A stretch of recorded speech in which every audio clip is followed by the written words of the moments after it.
Welcome to Hooked for Life with Mary Beth Temple. I am, of course, Mary Beth Temple, and in this video we're going to take a closer look at the Hexagon Gems baby blanket.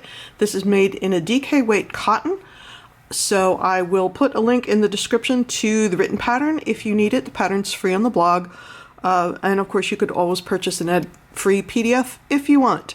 So these are 5 round hexagons, and they start out circular, and then we build up the corners. So let's jump right in there, and then later on we're going to take a look at the edging. Now I don't have anything left of the yarn I made the original blanket in, so we're just going to use a different DK weight, but it works.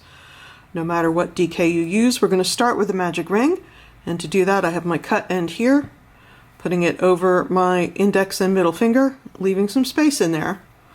Bringing it over my index finger, under my middle finger, and then crisscross. See my X? So now I'm going to take my hook, going to put it under there, grab that loop and pull it up, and now I'm all ready to stitch. So the first thing I'm going to do, according to the pattern, is chain 3,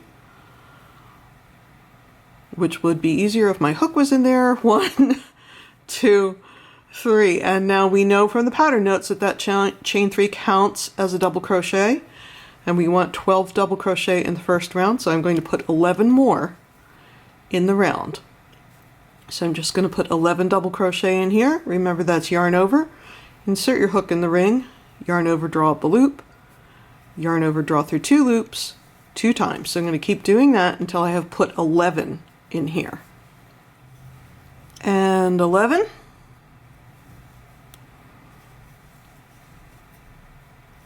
So that's the 11 double crochets that I made, plus that chain 3 gives me a total of 12. Now, I'm going to pull this little tail right here. I'm going to hold on to my work. I'm going to pull that tail, and I'm going to get a circle. Pull, pull, pull, pull, pull. For this pattern, I like it to be super tight in the middle, and when I weave in my end, I'm going to tighten that off to make sure it doesn't pull out. So now I'm going to join my round with a slip stitch in the top of the beginning chain 3, and that is my round 1. For round 2, we're going to chain 3, 1, 2, 3, double crochet in first double crochet. So that's the very same spot where you put the round join. Now it says 2 double crochet in each double crochet around. So every double crochet I come to, I'm going to put 2 double crochets in the same spot. So we started with 12 double crochet in the round, and we're going to end with 24. See, so I'm just putting 2 in the same spot. I'm going to do that all the way around, and I'll meet you here at the end. And join the round with a slip stitch in the top of that beginning chain 3. So there is round 2 complete, and we still have a circle. This is very much still a circle. But now that we're starting round 3, we're going to start building up our points and switch to a hexagon shape. So it says chain 1, 2 single crochet in same stitch as round join. So that's 1, 2. Now it says, let's see what it says. Single crochet in next 3 double crochet. So that's 1, 2, 3. Now we have an asterisk, which means we're going to do a repeat. So it says 2 single crochet in next double crochet, single crochet in next 3 double crochet. So 2 in the next one, and then 1, 2, 3 singles. 1, 2, 3, and those places where the 2 double crochet are, that is where our hexagon points are going to be. 2 in the next one,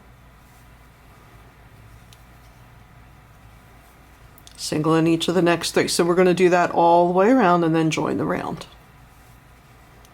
And you can see it's already starting to just give me a little bit of a hexagon shape. Here we are at the end of the 3rd round, which I'm going to join with a slip stitch in the first single crochet. And again, you're just starting to see the points of the hexagon develop. Now for round 4, it says chain 1, single crochet in same stitch as round join, so that's that very first single crochet. Then it says chain 1, single crochet in next 5 single crochet. So I did my chain 1, and then I'm going to go 1, 2, 3, 4, 5, and we're going to keep doing that all the way around, but there's a note that that last repeat is only going to have 4 single crochets.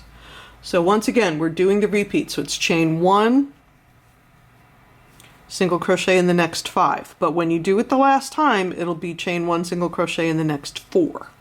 So I'll meet you in a second at the end of round 4. Here we are coming up at the end of round 4.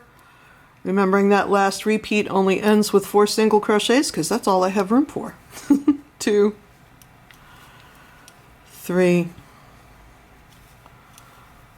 4, join the round with a slip stitch in the first single crochet. So once again, here we are, the 4th round is completed.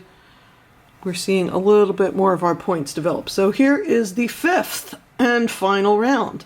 Chain 1, single crochet in same stitch as round join, 3 single crochet in next chain 1 space, and that's going to really make our points pop. 1, 2, 3, single crochet in next 5 single crochet. So that's the beginning of the repeat. So it's 3 in the chain 1 space and then 5 in a row. 1, 2, 3,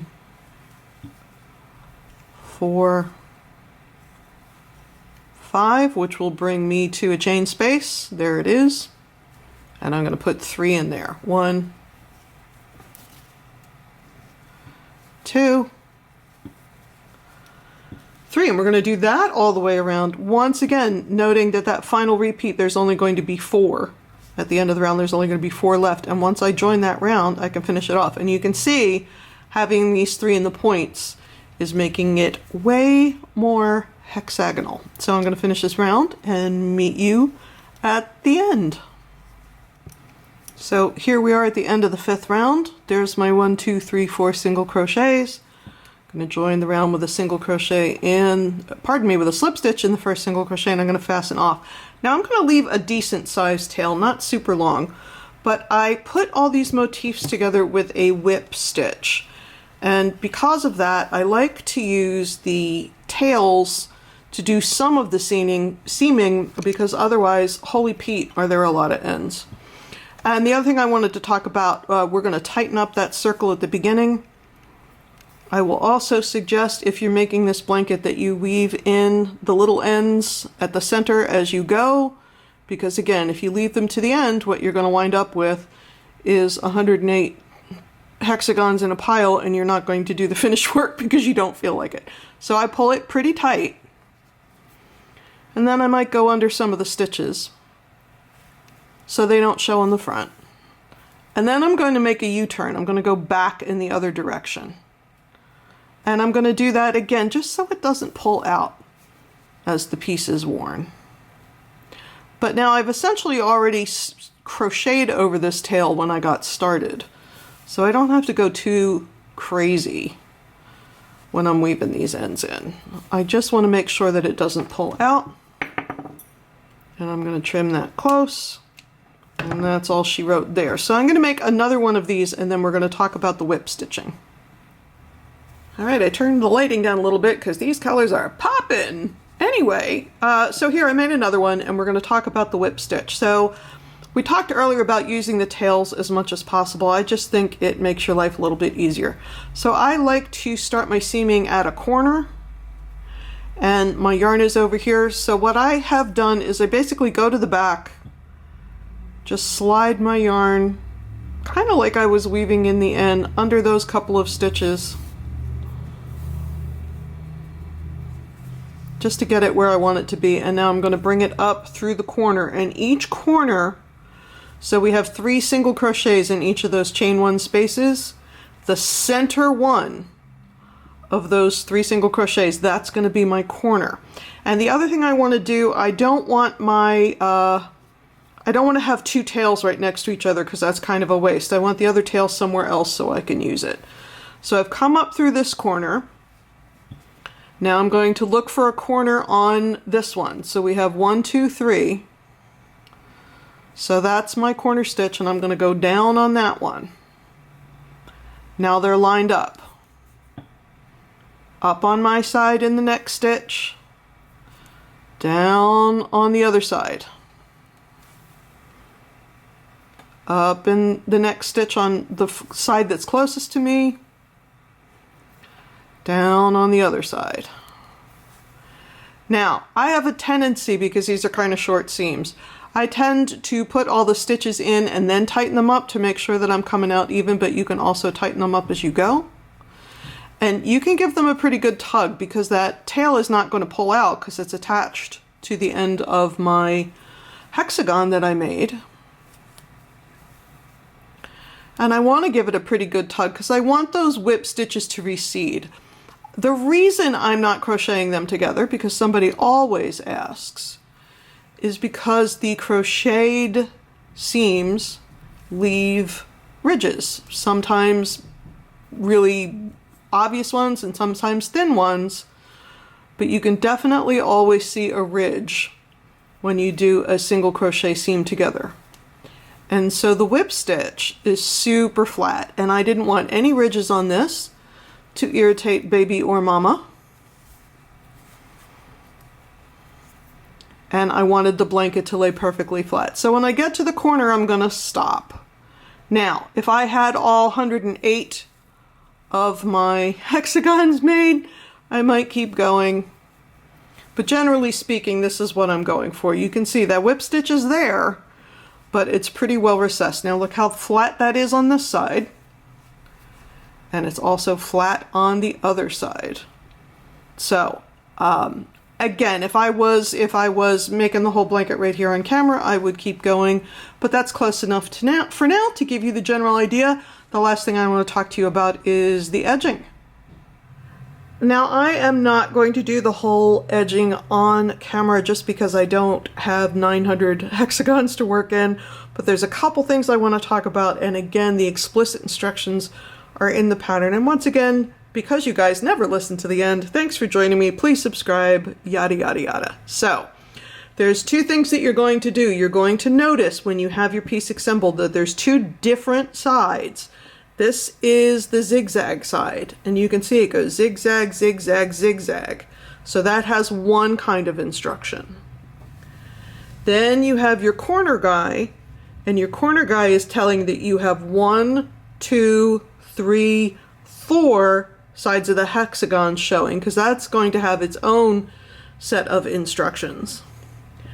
And then the other 2 sides, which are opposite of each other, instead of going zigzag, zigzag, or what we call crenellated, it looks like a castle battlement. Let's see if I can get it to lay. So instead of just straight zigzag, you can see we're coming out and then down and then in and then down and then out and then down. So that's going to have a different set of instructions. But the point of all of this is this. You're essentially doing a linen stitch or a moss stitch, which is alternating single crochets and chain 1s. And there's 2 different things going on here. When you have a point, no matter where that point is, so that's where the fabric is pointing out into the air, you're going to have an increase. And when you have a valley, which is where 2 meet and it's inside the work, not pointing out, you're going to have a decrease. Once you have ascertained which 2 sides are the zigzag and which 2 sides are the crenellation and what's a point and what's a valley, then the instructions make perfect sense. But I will say the written instructions for the edging are longer than the written instructions for the hexagon, but it's not as complicated as it needs to be, or it seems to be looking at all that paper. When I was in band in high school, our band director used to say to us, "Don't be afraid of the ink," Meaning if you saw a lot of notes and a lot of 16th notes and 30-second notes, you could go, oh my God, it's too fast, I can't play it. But once you learned it, you could do it. So don't be afraid of the ink on this border, because it incorporates all three colors from the inside. And I just really like it. It gives a nice durable edge, so this blanket lasts a long time. So thanks so much for joining me. Once again, I'm Mary Beth Temple. Please visit the blog. Please like this video. Please subscribe to the channel. Do all the things. Thanks so much. I'll see you again real soon. Bye-bye.